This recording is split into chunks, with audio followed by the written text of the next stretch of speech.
I'm here this morning with David Blobum, a nationally recognized expert in the entrance exam and college admissions industry.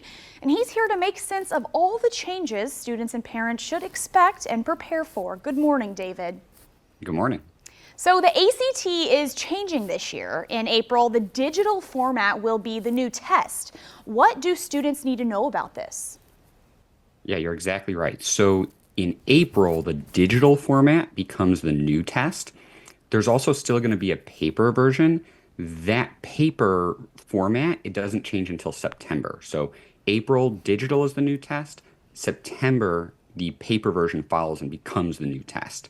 And what students need to know about that is more or less all the changes are in students' best interests. Students will have more time per question, and the science section, which a lot of students don't like, that's becoming an optional separate score that won't affect their composite score anymore.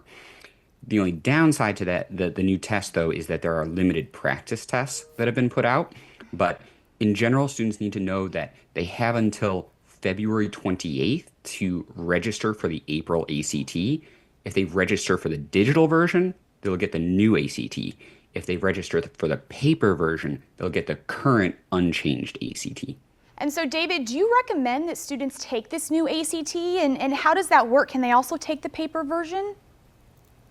Great question. So, unfortunately, the ACT has not released any authentic practice tests for the new ACT.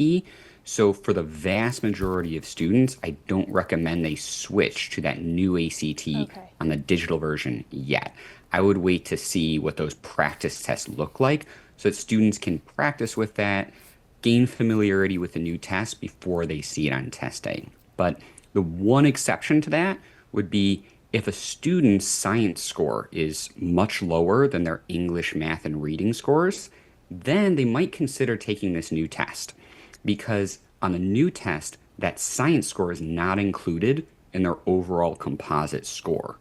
So if the science is really low and bringing their overall composite score down, taking that new test wipes that science score from their composite score. So that could just immediately make their composite score go up by excluding that science section from it. So for those students with a very low science, maybe consider taking that new ACT even earlier than other students. So earlier than September when the paper version will become the new test.